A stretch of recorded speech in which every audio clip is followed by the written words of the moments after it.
Shanghai تعاون تنظیم اجلاس میں شرکت کے لیے غیر ملکی وفود کی پاکستان آمد کا سلسلہ شروع۔ بھارت، روس، چین، ایرانی وفود پاکستان پہنچ گئے۔ بھارت کا 4 رکنی سرکاری وفد پاکستان پہنچا، روس کا 76 رکنی وفد، چین کا 15 جبکہ اسلام آباد پہنچ چکا ہے۔ کرغزستان کا 4 رکنی اور ایران کا 2 رکنی وفد بھی وفاقی دارالحکومت پہنچ گیا۔ شنگھائی تعاون تنظیم کے 7 نمائندے بھی پاکستان پہنچنے والوں میں شامل۔ شنگھائی تعاون تنظیم کا اجلاس 15 سے 16 اکتوبر کے درمیان اسلام آباد میں ہوگا۔ کانفرنس میں مختلف ممالک کے 200 وفود شرکت کریں گے۔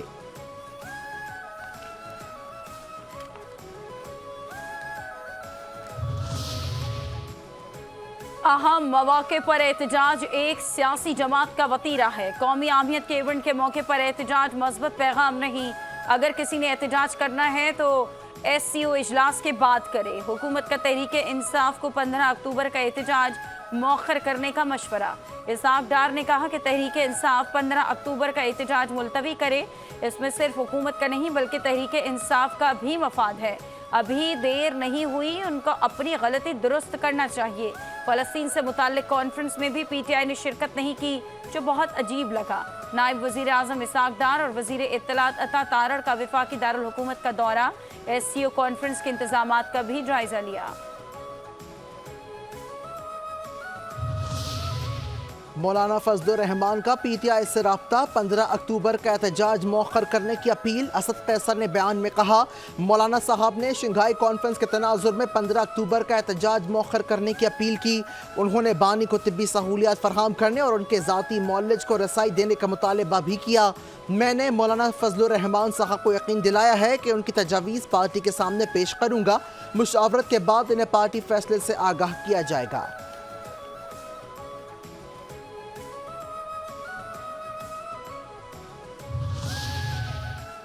بانی پی ٹی آئی سے جیل میں ملاقات کے لیے پی ٹی آئی کی باضابطہ درخواست وزارت داخلہ کو موصول۔ بیرسٹر گوہر اور حامد رضا کے بانی سے ملنے کی درخواست کی گئی۔ درخواست میں یہ کہا گیا ہے کہ آخری بار ہمارے وکیلوں کی بانی چیئرمین سے ملاقات 3 اکتوبر کو ہوئی۔ بانی چیئرمین سے فوری ملاقات کی اجازت دی جائے۔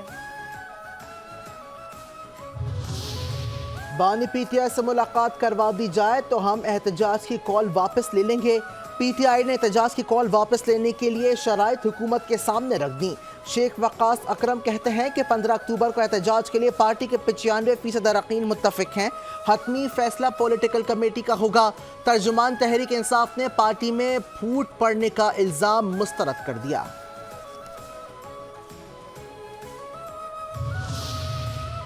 کراچی میں سندھ رواداری مارچ، سول سوسائٹی اور مذہبی جماعت کا احتجاج۔ ہنگامہ آرائی کے دوران مذہبی جماعت کا ایک کارکن جاں بحق، مظاہرین کا پولیس پر دھاوا، پتھراؤ اور ڈنڈوں سے وار۔ جھڑپوں میں ایک اہلکار سمیت متعدد زخمی ہو گئے۔ مشتعل مظاہرین نے پولیس موبائل کو آگ لگا دی۔ دفعہ 144 کی خلاف ورزی، متعدد مظاہرین گرفتار۔ ریڈ زون آنے جانے والے راستوں کی بندش، پولیس اور رینجرز کی بھاری نفری ریڈ زون میں تعینات۔ سندھ حکومت کا ہنگامہ آرائی میں ملوث افراد کے خلاف قانونی کارروائی کا اعلان۔ وزیر داخلہ سندھ ضیاء الحسن لنجار نے کہا کہ جن افراد نے قانون ہاتھ میں لیا ان کے خلاف سخت کارروائی ہوگی۔ جن اہلکاروں نے صحافیوں پر تشدد کیا ان کے خلاف سخت ایکشن ہوگا۔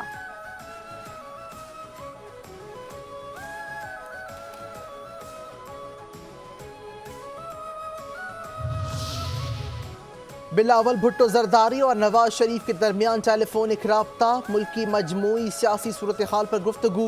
بلاول بھٹو زرداری نے نواز شریف کو جمعیت علماء اسلام سے بات چیت، آئینی ترمیم پر اب تک کی پیش رفت سے آگاہ کیا۔ ٹیلی فونک رابطے میں 26ویں آئینی ترمیم پر سیاسی جماعتوں کے اتفاق رائے پر بھی گفتگو۔